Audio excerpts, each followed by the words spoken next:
Hello everyone and welcome back.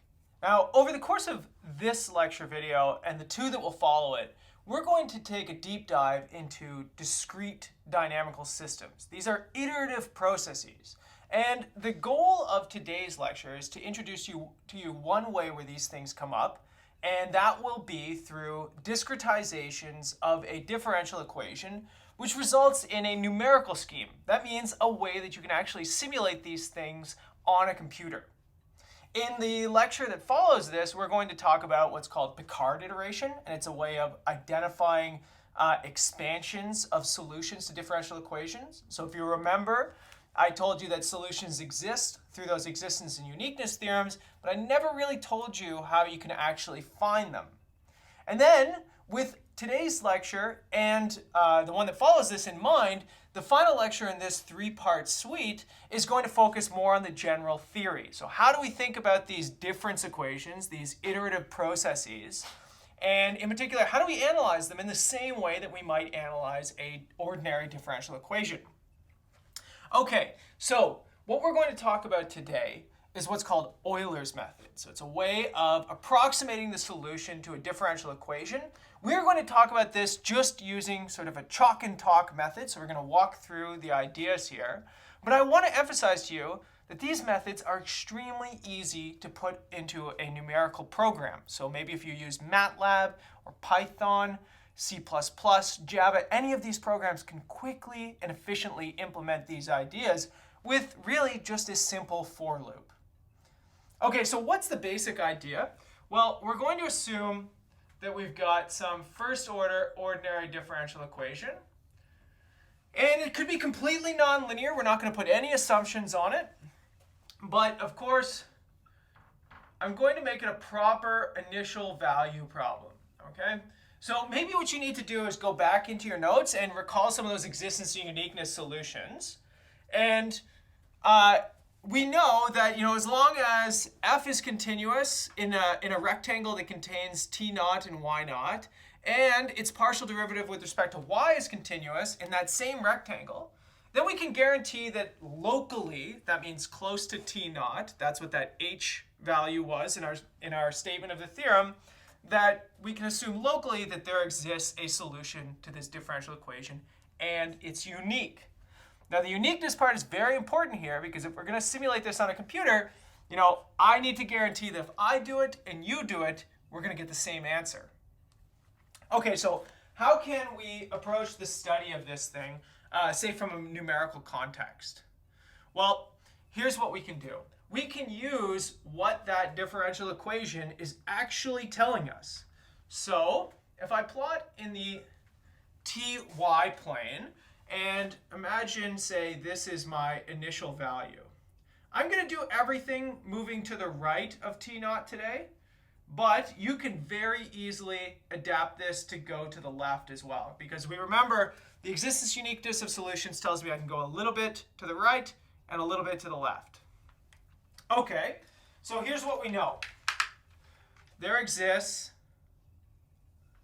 a solution to this thing, which we call phi of t. Remember, from our notation, this is the solution. So, I know it exists. I don't know what it is, though, right? It could be a very complicated function. There might be no way of expressing it, say, with like sines and cosines and exponentials. So what can we do? How can we approximate it?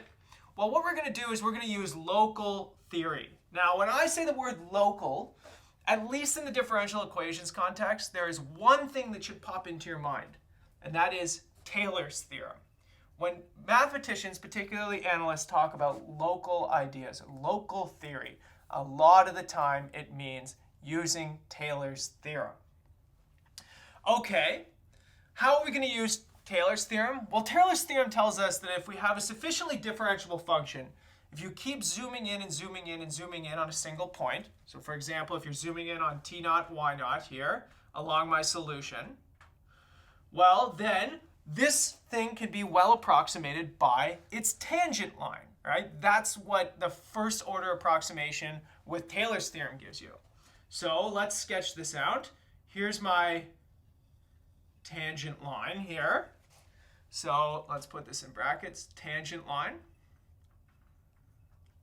Now, one issue with this is that we have a solution. We know exactly what it is. So that means that I can't just do a Taylor expansion, right? I don't know what the function is, so therefore I can't just take some derivatives. But let's use the differential equation. I know that the derivative of my solution is equal to a function of time and the solution itself at any time value. So that means that the slope of this tangent line right here, the slope, maybe I'll put it up here, the slope is equal to f of t naught comma y naught. Why? Because that's equal to the value of the derivative at that point. And we remember that that's what a derivative actually is. It's the slope of the tangent line that goes through that point. Okay, this is good though, right? Because now I've got the slope, I've got a point I go through. Now you just have to go back to some pre-calculus work here, and you can compute that this line is given by y is equal to y naught plus f of t naught y naught, sorry, and then t minus t naught. So this is my slope. T naught and y naught are where I go through. I wrote this thing in the sort of form that you would see it in a Taylor expansion. This would be your sort of y prime term as well. I'm just replacing it with what I know from the differential equation. Okay, so what does that mean? Well, what this really tells me is that if I want to really zoom in close to t naught y naught, I can approximate this solution by just evaluations on this line. So what this means is that if t is close to t naught, well, then I could get y of t. So I could equivalently write phi of t. It doesn't really matter. I'm just using this to denote the solution. But this thing is approximately, I'm going to be a little bit vague about this for a moment, but it's approximately equal to, well, the evaluation on this tangent line. Again, it's a local theory. You got to zoom way in for this to be the case, right? I'm not going to go too far away from t naught to make this happen. Well, this thing is approximately given by this tangent line. Okay. So how does this actually help me? Well, what I could do is I could, say, step this thing forward up to, say, some point t1. So let's say t1 right here. And what this will do is it will approximate phi of t1, which is just the solution to the differential equation at t1. So if I say if t1 is close to t naught, then approximately the solution is given by this thing. Now, if I drew this perfectly and we zoomed way in on it, there would be a slight separation between these curves, right? Because my solution is not just a line, and therefore, assuming it's a line is going to give me a tiny little bit of error. But nonetheless, I'm going to get a good approximation. And with computers, approximation is everything, right? You can be off by a little bit, but sometimes a computer doesn't really matter, right? We want approximations of these things. Well, then what you could do is you could use that new point that has approximated phi of t1, and you could now define a tangent line through that point and do the same thing. You can approximate, say, another point on the curve. Let's call it phi of t2. So this is going to get messy very quick, and I don't want to make it too ugly here. But this phi of t2 could be approximated using that previous tangent line. So the general idea here is that you can keep pushing forward, and you can define an iterative procedure. So I'm going to call this y of n plus 1. So it's how you get the next step in this sequence, this discrete sequence I'm using to approximate my solution. This is going to be, well, just coming from the tangent line at the previous value that you just found. So I'll explain this in a second. Let's just write it down. Let's say Tn yn of Tn plus 1 minus Tn, where, well, I'm going to have the approximation where T0 is smaller than T1, which is smaller than T2, and so on and so forth, Tn, Tn plus 1, and so on. And I can keep marching up, and, well, yn is approximately equal to the actual solution. We can use phi or y here. Let's use phi just so that it's very precise. But yn, so at each step in this sequence, I have an approximation of the solution to the differential equation. That's what I'm calling phi. So how does this actually work? Well, this is an iterative procedure. Remember, I know T0 and y0, so when n is equal to 0. So I use the tangent line to push myself forward to time T1. Then what I do is I have an approximation of phi of T1. I call that y1. Then I use that approximate point on my solution, my differential equation, to find a new tangent line. Use that new tangent line to generate the next point on the solution. I call it y2, and it's at time 2. And then I've got a new point on my, or a new approximate point on my differential equation, T2, Y2. Then I use that to push myself forward to T3, and I use the tangent line to figure out where T3 is. Right? So at every single point, you can imagine the sort of tangent line evolving along with you as you go. And all we're doing is looking at linear approximations of what is likely a nonlinear solution to a differential equation. Okay, let me actually do an example so that we can all walk through this together. So here's my example. I'm going to use a simple differential equation. And the reason I want to use a simple one is because I want us to actually be able to solve this thing as well so we can compare, right? So I don't want to use some crazy complicated ordinary differential equation where we don't know what the solution is, because then I have no way of actually showing you if this did well or not. So I'm going to use a really, really simple equation. You can use an integrating factor to solve this thing. You just need to bring this y, this 1/2 y term over here, multiplied by e to the t over 2. Boom, right? Just go back and remind yourself how to use integrating factors. But nonetheless, you can very, very easily solve this thing using an integrating factor. And here what I have is I have y of 0 is equal to 1. Okay? So nothing fancy here. Really simple equation. You could solve this. But let's test out our stepping scheme.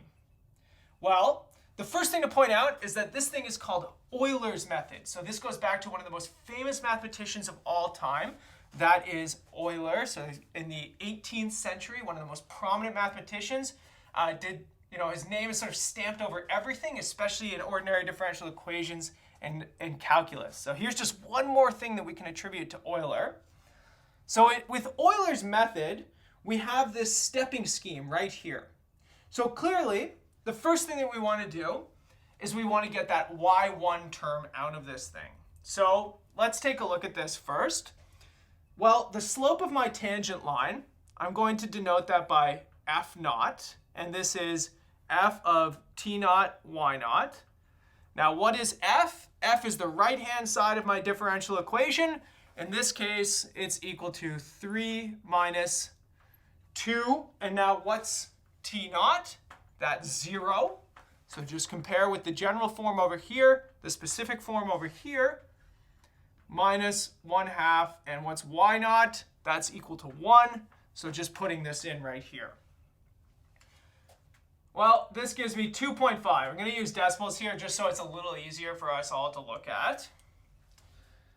And essentially what this gives is a tangent line equation, which is y is equal to 1 plus 2.5 and then times t minus 0. So all I'm doing is I'm giving you this equation right here, just so you can see this, just so you can actually wrap your hands and your head around something that you can see exactly how this works in practice. So really this would be 1.1 plus 2.5t. That is this tangent line that I have drawn right here. Okay, well, let's imagine that I'm going to take a step forward in time by 0.2 time units, okay? So that means that if t0 is equal to 0, t1 is equal to 0.2. So at t equal to 0.2, I get, well, in this case, I'm going to call it y1. It's the next point in my sequence here, and it approximates my solution at t equal to 0.2. This thing is equal to, now all I'm doing is putting it into this equation, nothing too difficult here, but I get 1.5. Okay, so now I have an approximation of the solution at t equal to 0.2. How do I keep pushing this forward? Well, I've got a new point that I can use to find the slope of the tangent line. And once I have the slope of the tangent line, I can get an equation for the tangent, and I can use that tangent to push me forward. So similarly, if I call this f1, which is f of 0.2 comma 1.5, so it's the push forward. This is the new points that I have here. Well, this is equal to 1.85. So this is the new slope of my tangent line here. And now what I actually get is I get a tangent line that looks like this. Y is equal to, now in this case, the point that I'm going through on the tangent line is this y1 term now, based on this equation right here. So this is 1.5 plus 1.85.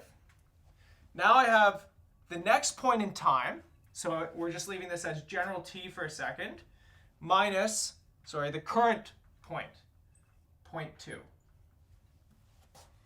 Okay?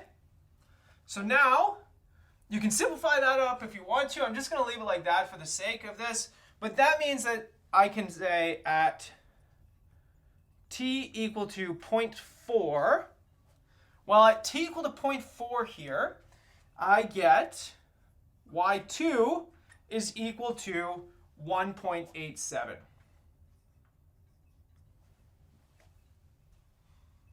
Okay, so now the question is, are these things actually good approximations of what the solution should be? So I'm saying that if you have this differential equation, you start at the point 0, 1, then if you move forward 0.2 time steps, you should approximately be at 1.5.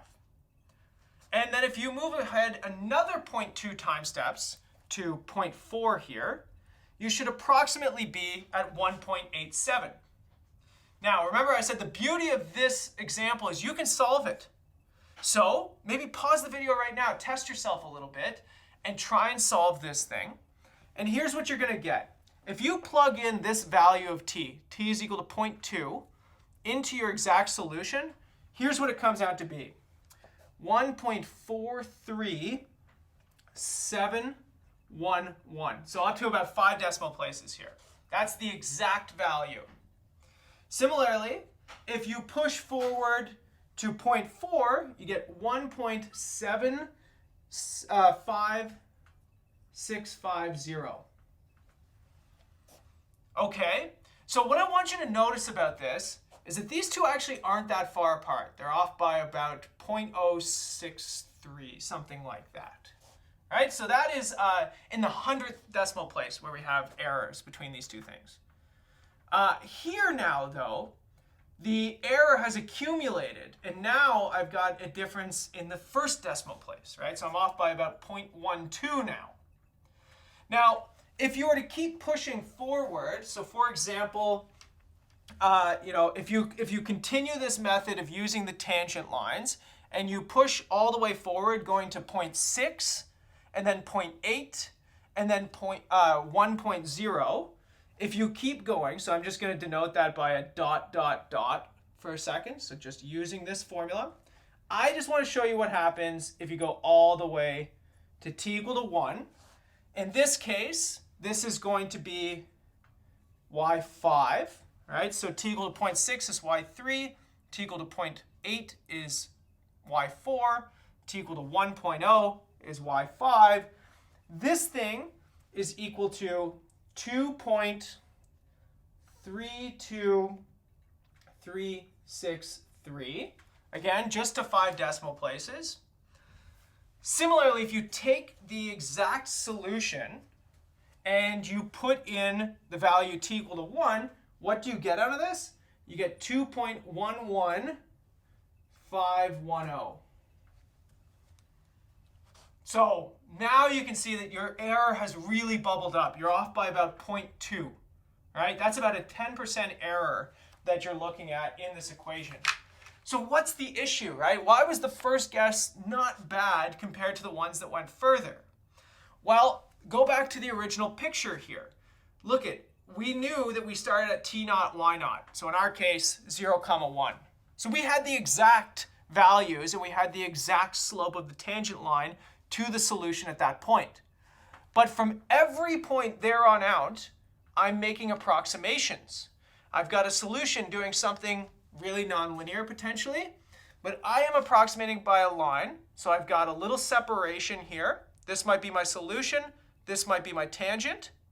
But I'm using the approximate value on the tangent, which has a little error.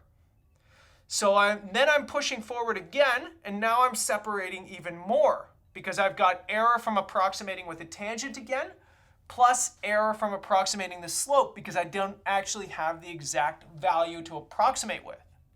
So the further you step in time, the more error is going to accumulate. If I went up to t equal to 20, for example, I bet you these two numbers look nothing alike, right? I might even be off by 10 or maybe even more because error at every single step is being pushed forward and propagated here.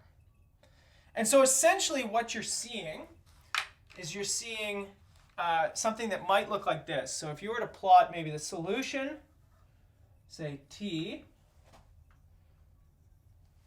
So you plot the solution y against t, maybe you'll get something that looks like this. So maybe here we start at 0, 1. Maybe you get something that looks along these lines. Again, just a really little sketch, nothing fancy. It's in orange. This is the exact values. Then what Euler's doing is it comes off and just misses by a little bit, okay? And this is my t1 value, and this is my y1 value. But then it uses this point now, the approximation, to go forward again to t2. And it gives you y2. So now you can see the error is opening up. Similarly, you can go forward again. And again, there's more error bubbling up here. And you continually have this potential separation between your true solution and your approximation using this Euler method, right? This is what I mean about being a local approximation, because it's coming from the Taylor series. It requires you to zoom in a lot, and if you go beyond local, so if you go sort of global here, if you try and do lots of the solution, then you get all kinds of error accumulation. And this kind of makes sense, right? Think about what Taylor's actually doing here. Taylor's saying, imagine you've got some really complicated curvy function, but try and approximate it with a straight line. Well, Taylor tells us it works really, really well if you zoom in really far to the differential, or to the solution to the differential equation. But it's a terrible approximation if you try and get further away. All right? Think about a sine curve, for example. Try and approximate that with a straight line. It's a terrible thing to do unless you're very, very zoomed in. And that's exactly the same thing that we're seeing with this Euler method. Now, the last piece that I want to leave you with here is that you can implement this very easily as a for loop with whatever your favorite programming language is. Because look what I did. I essentially did a for loop while I was doing this. I computed the slope. Then I have a tangent line. I use that tangent line which I actually already just gave you the formula, I use that tangent line to push myself a little bit further, right? So I push myself from 0 to t1. You get to pick whatever value of t1 you want. Then the loop resets. You use t1 and y1 as your new points to create your tangent line. And you use that to push forward to t2 and find the approximation at y2. Then loop restarts. You use t2 and y2 to approximate the tangent line. You go through at a point t3, you find an approximation y3, then the loop restarts, and you can keep pushing as far as you want.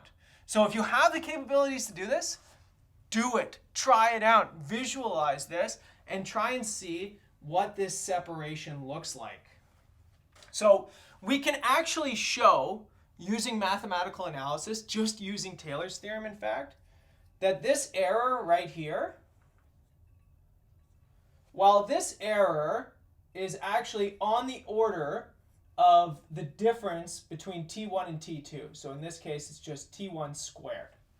So the difference between your guess and the true value at t1 is actually going to be on the order of t1 squared. So in my case, t1 was 0.2. You square that, you get 0.04. So that is in the 100th decimal places. That's exactly what we saw here, right? We saw that our error is in the 100th decimal places. But what happens is now that error gets propagated forward and you get bigger and bigger discrepancies that accumulate up. And then you get this larger and larger error as you go through this thing. Now, this isn't the only way to approximate solutions to a differential equation, but it is certainly the easiest. There are all kinds of updates. This is what's known as the forward Euler method, because we're sort of going forward using the tangent lines. There's a version of this called the backward Euler method. Now, that doesn't just go backwards in time. It actually has this very complicated update step, but it performs much better. Its error is much smaller. So there are many other methods for approximating solutions to differential equations that sort of follow this stepping method. And if you want to minimize the error, then what you have to do is you have to come up with more and more complicated methods that are all really sort of just based on these Taylor approximations.